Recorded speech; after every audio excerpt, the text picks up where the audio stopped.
Hey everyone, welcome back to my channel. This is Coffee with Katie.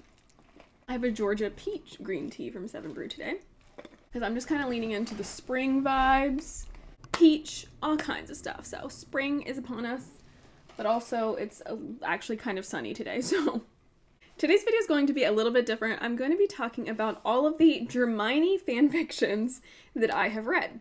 Now, there's lots of ones that I still want to read, but I like videos like this, and I was kind of interested in making my own video like this, but, you know, you have to have it read at least several to make a video. You can't just be like, I mean, you can make a video about one. I made a video about Manacled, like a whole review about it, and like talking about it, but I didn't want to be like, Dramione books I've read, Dramione fanfiction recommendations if I have like one. So, I at least have several we can go through. These are going to be recommendations, but also just experiences, because some of them are short. Like, one is a short story, I think one is just a novella. Others were full-length ones that I want to talk about. And there's one that I'm actually currently reading. It's a little bit slow going, just because it takes me a while to read these, but it is so good thus far, and it is being turned into a published work as well. So that's what we're going to be doing today. Hopefully this interests you. I just kind of wanted to do this for a while, and got the motivation to do it today. So, the first one, I can't talk about Dramione fanfictions without talking about Manacled by Sen Yu. I think you've heard me talk about it on my channel several times, a lot at this point, partially because it is the first Dramione fanfiction that I read, and it's what started this kind of theme obsession track for me, because it was amazing. And if you've heard me talk about Manacled, you've also heard me talk about Alchemized by Sen Yu, which is the traditionally published version of that. So different world, different magic system, all that, because obviously you can't write in the world of Harry Potter. That book was literally, Manacled, was literally life-changing for me. Like, brain chemistry altering. And I remember thinking that I would never recover from that book because it's just so good. And if you've read Alchemized and you feel similarly, that's kind of the vibe we're getting. But let's talk about it. So, obviously all of these books are fanfictions in the Harry Potter world where they are shipping Draco and Hermione together, where they are the like love interest of the book. So with Manacled, it's actually a really dark story, and I would argue that Manacled is darker in a lot of different ways than Alchemized. It's like Alchemized is still dark and really good, but Manacled is darker. So I think the way they did it in Alchemized is actually like better in general, but Manacled is kind of pitched as like a dark Harry Potter world where Voldemort won, Harry Potter is dead, and they introduce this like breeding system because the magical community are losing magic in like the bloodlines. So they introduce like a breeding system, so the girls that lost the war, so the ones that were on the losing side, are put into this breeding program, which is very akin to A Handmaid's Tale. So think about making Harry Potter really dark, they lost the war, and then merging that with Handmaid's Tale. I've never watched or read it, but that is how it is described, and when I've asked other people about it, that is true. It's a very dark storyline and premise, but it's just so... How do I say this without just saying it's so good and so cool? Manacled is very long, so is Alchemized, but the way she writes the story, and the way you are kind of, as the reader, kept in the dark because Hermione wakes up without her memories for a long time, and she doesn't really know what's going on or where she is or what happened. She's then given to the care of the High Reeve, which is Draco, in this breeding program. So it's horrible, traumatizing, awful for everyone involved. But you see like glimpses of a secret, or glimpses of maybe that there's a subtle uprising that's still happening, rebellion. Maybe the war isn't completely as over as we thought it was. The way that she writes all of that and the intricate details of keeping the reader in the dark a little bit, and then she gives you like little nuggets here and there, you're like, that doesn't make any sense, but I feel like I should pay attention to this, like the rings. And then it's broken up into 3 parts. So in part 1, you're kind of in the dark and it's this horrible after-war scenario. And then when it gets to part 2, which is all flashbacks, and it's a good portion of the book, I would say most of the book, potentially, that's where it blows your mind. Things get crazy and tense. The way she's able to use the magic system of the Harry Potter world, the way she's able to draw into characters' identities and insecurities, and the way you see like the good side failing because they won't budge in certain areas. And also the bad side, like messing up and making mistakes because they're cocky, kind of. Like, and being on the bad side but being a spy for the good side, and how neither side will value you. It's just so good. I think if you wanted to get into Dramione reads, and you're okay with it, and you're okay with stuff being darker, I would start with this. I don't know how readily available all of these are anymore because, again, some of them turned into published work, so I don't know how hard it is to get your hands on Manacled. But if it interests you and you think you can handle the dark content that's in this one, I would say do it because it's just so good. I will say, as somebody that really has a hard time consuming media that has assault, I almost quit on this one. I was going through part 1 and I got to like several sections and I was like, I don't know if I can do this because it's upsetting my stomach and a lot of other things. And then I pushed through that just a little bit, and then it got like so good, amazing, life-changing. That being said, don't put yourself in a position where you're going to be in a bad place. You know, I struggled with it as well, and so there's nothing wrong with being like, I can't take this, but if you feel like you can, and you really want to read this story, I would highly recommend it. I think it's worth it. The dark content is high, but I think the story and what you get out of it is just so heartbreaking and beautiful that it's worth it. There's so many details, and there's just so many things that go into writing the story where it's like revealed later and blows your mind. It's just so good, and it hurts, but it's so good. Not for the faint of heart. But it also talks a lot about the Harry Potter world and the lore. There's like very intricate details like of spells or creatures or things of that nature that I as a Harry Potter fan only knew from like playing Hogwarts Legacy, because you just get introduced to more of the like on the rim stuff, because in the books or in the movies, I'm more familiar with the movies than the books because I read the books once. It's like things that may have been mentioned in passing, but you didn't really like clock it as much as if you like really delve into the world and the magic system. And I think she does that in this, and she brings out a lot of those things. So it's really, really cool, especially if you just like the Harry Potter world. Okay, I've gushed about this one enough. Let's move on. Oh, and I gave Manacled 5 stars. Sorry. Obviously. To the next one. Another one I read that I hate saying the title of is Slutty, Bloody, and Pathetic. This one is written by What Murda. I'll have the like cover whatever's up. This one, it's also a post-war fan fiction where Kingsley Shacklebolt is the Minister of Magic, and he's trying to introduce this Reconciliation Act where a person of the ministry, or at least a higher standing person of society, marries like tattooed war criminal, basically. So Draco is a tattooed war criminal. He's been in Azkaban, and now he's being released to marry Hermione Granger. And I can't remember if both parties have to agree to it, but they decide to go through with it for the Reconciliation Act, and because it's a good thing for Draco, because everyone hates him, so this kind of gives him a little bit of protection, kind of. This one is interesting because even though they're both like at each other's throats all the time, and he's antagonizing her to like lash out in really crazy ways, like she decks him in the middle of like a party. It's interesting because he kind of secretly wants this. He likes her. He pines for her. He's like extremely traumatized and messed up. So even if it's bad attention, he's trying to get it out of her. It's very interesting dynamics, especially because if you know somebody like that, it's an interesting dynamic. One of the elements that separates this one is that they're both kind of weirdly traumatized and toxic in a different way than the others, but also under this act, as they're married, the scar Hermione receives from Bellatrix's torture in the settings of the books and the movies, the magic is irritated. Because it's like continually been irritated, but it's even more irritated now that they've like gotten married.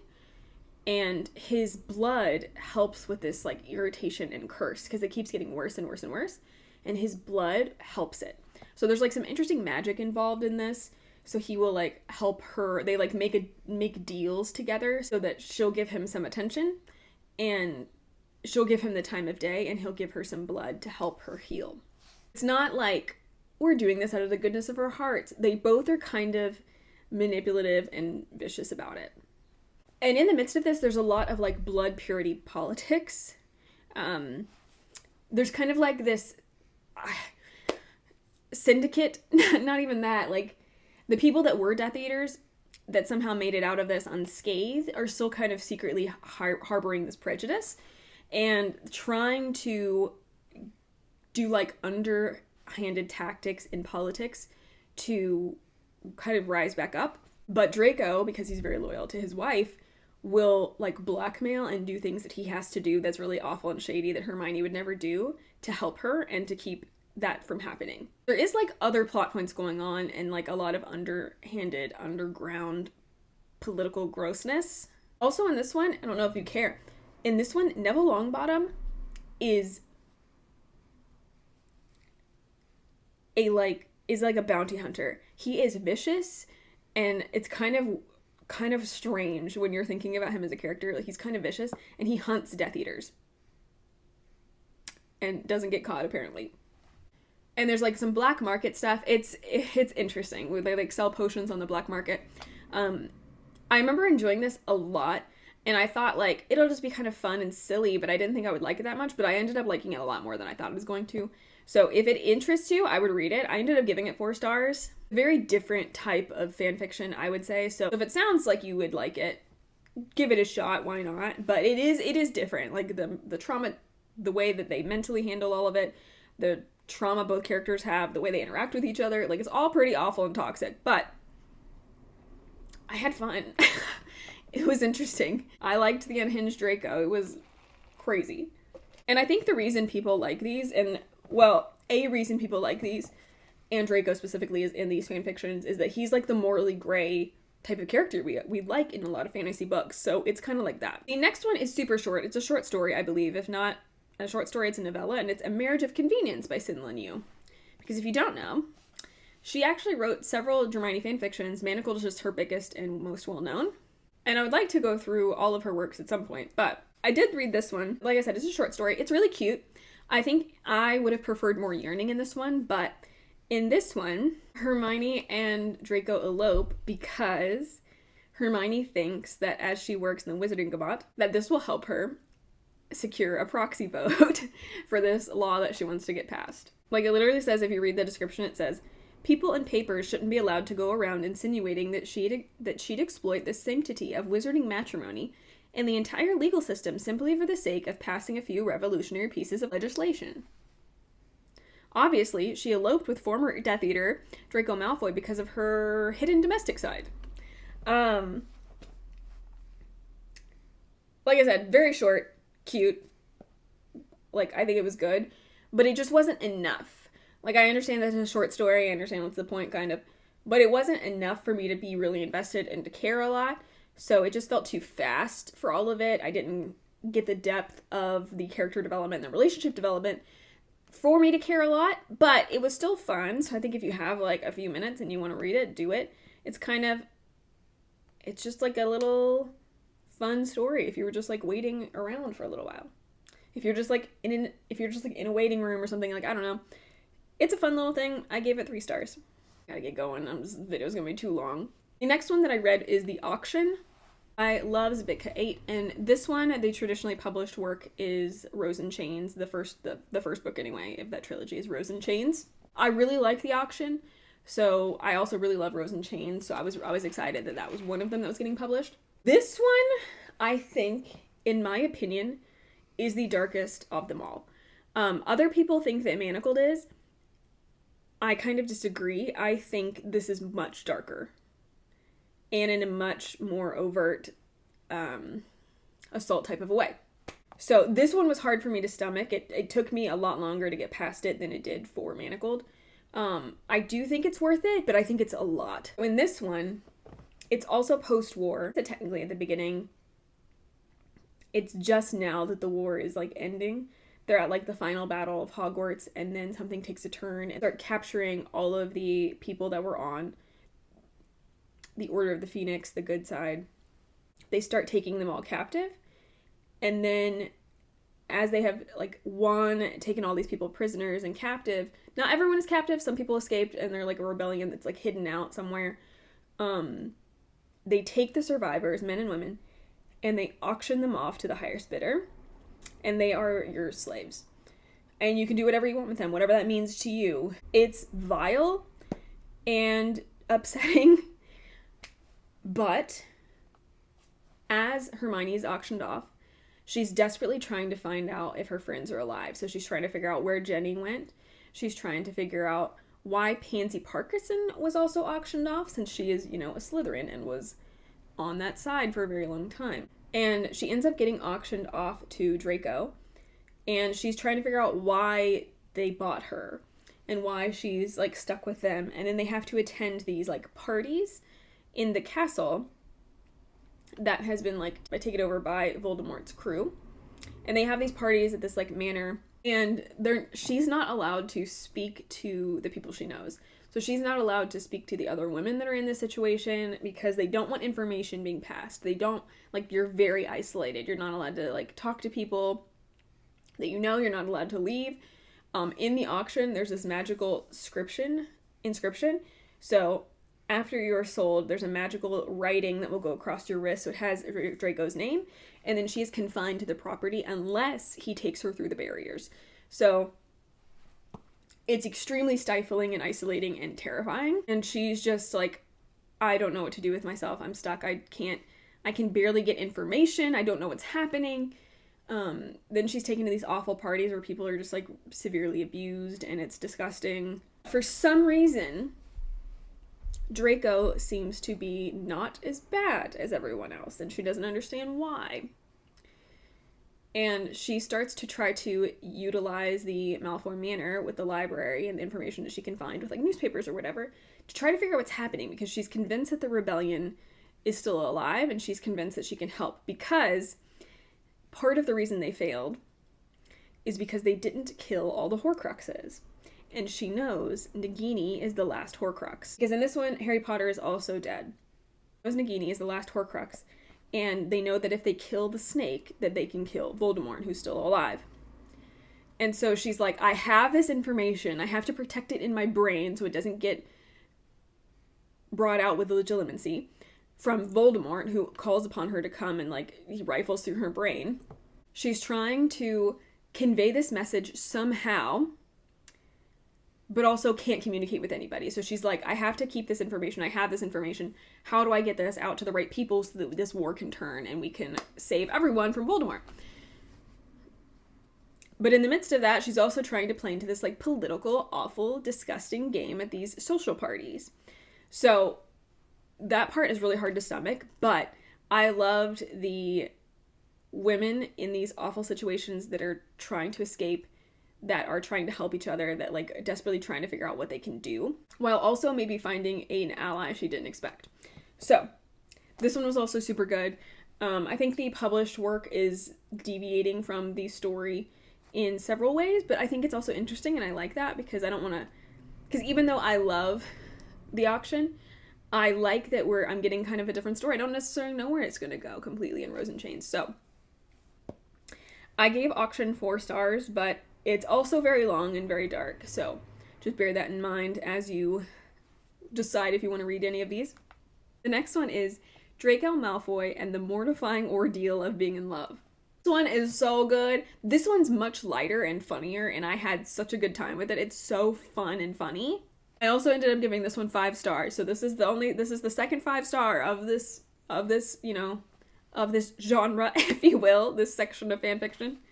So funny. I love it. So in this one, Hermione is a medical researcher and a healer in the magical world of Harry Potter. And she's, like, on the verge of making a big discovery for healing this thing, which is that suddenly the werewolf, what is it? The disease? It's not disease. It's like you pass it on with the bite.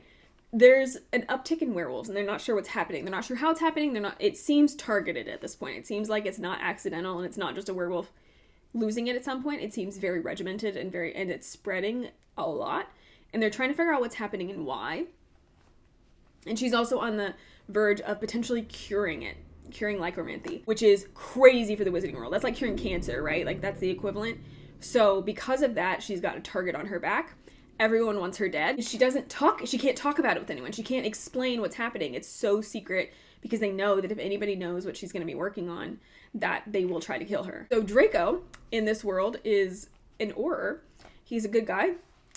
And he is assigned as her bodyguard to protect her from the people that want her dead because of what she's trying to discover and cure.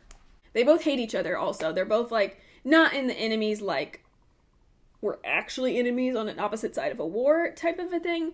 In this one, it's like, we like bicker with each other. We don't like each other. We actually hate that we have to work together because we still have some like tiny prejudices against each other.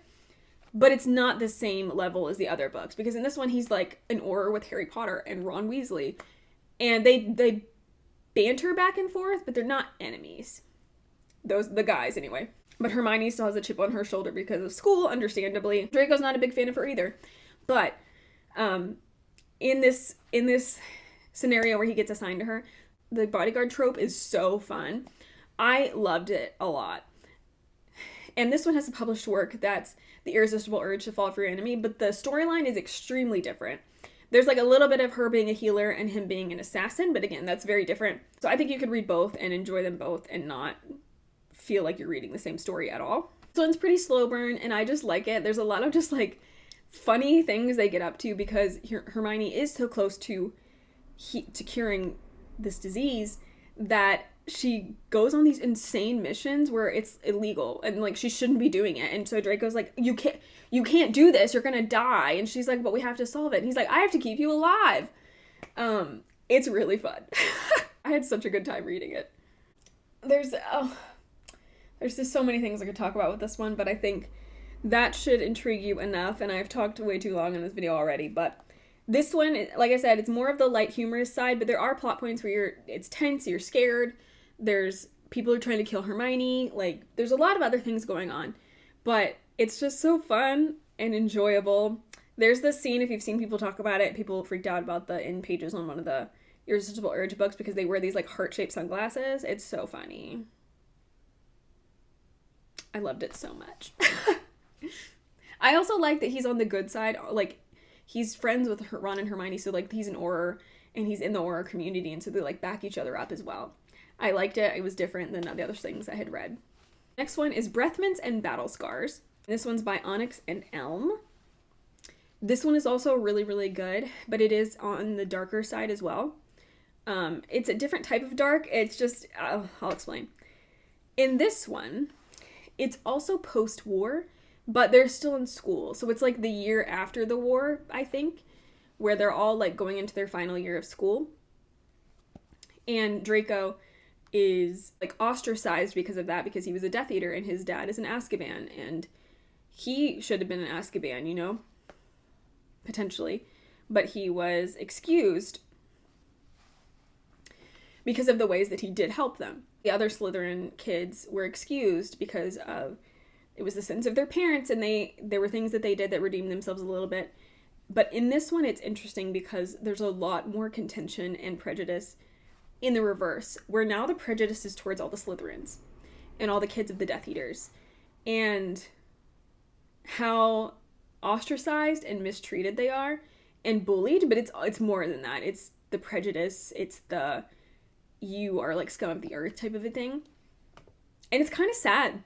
And you feel for the Slytherins. You also know, like part of it is understandable because they were on that side. But it's not, because they were raised into that, and it wasn't necessarily their actions, but their parents. And so it kind of picks up that Draco and her are back at school. All of that stuff I just talked about is happening. But in this one, Hermione is traumatized, and she's not okay. And everyone else seems to be. And everyone else seems happy and go lucky and back to normal, and she's just not, because she just went through a war and experienced horrifying things. And she kind of is drawn to Draco because he's also not okay, and she feels kind of like maybe he's the only one that understands. And it's like her friends are okay, they won the war, everyone's happy, like that type of a situation. But she has trauma, as anyone would after this war. So I really loved getting the traumatized Hermione after the war. I feel like we don't get that a lot. And everyone else being okay and just you're not okay, and how do you deal with that?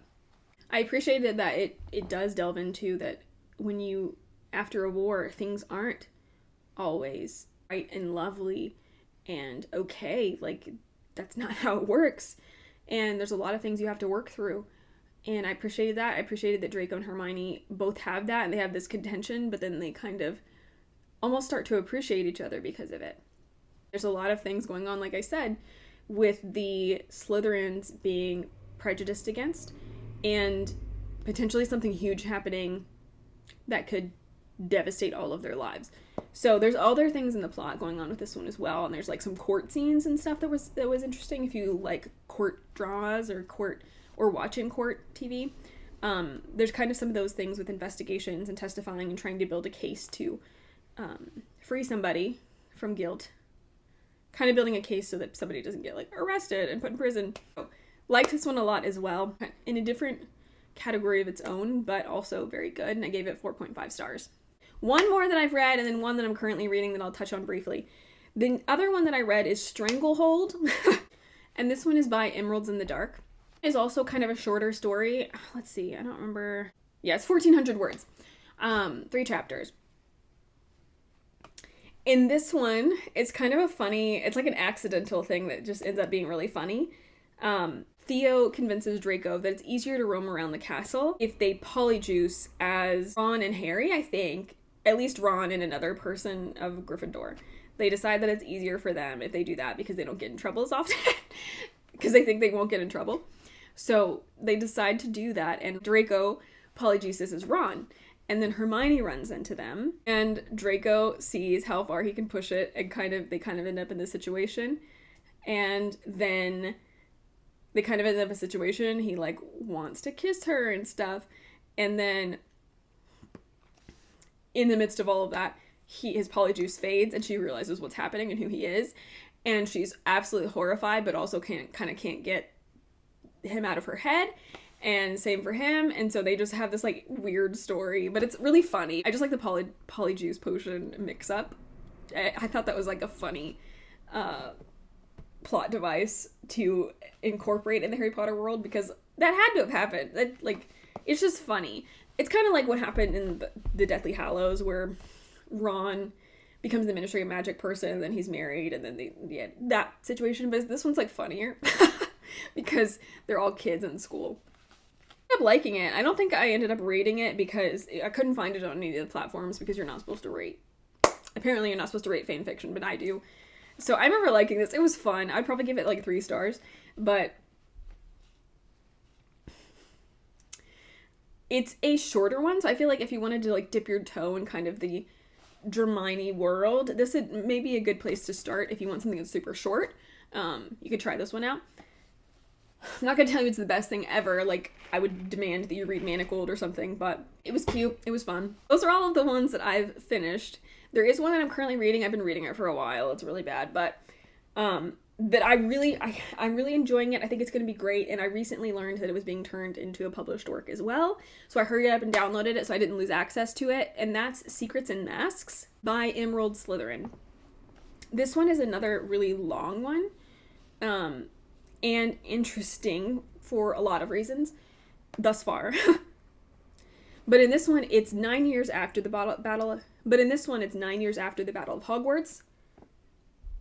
But the war is still going. Like, it's still going strong, raging on. Everyone has changed because it's been 9 years of warfare. And in this one, Hermione is like one of the most lethal soldiers of the Order, which is so interesting. But because of that, she has like a little bit of moral decay. More so than the other people in her friend group. She spends like her days trying to free Muggle-born slaves, trying to fight off the Death Eaters. She's fighting on the front lines. For years, she's been meeting with one of Voldemort's spies to exchange information.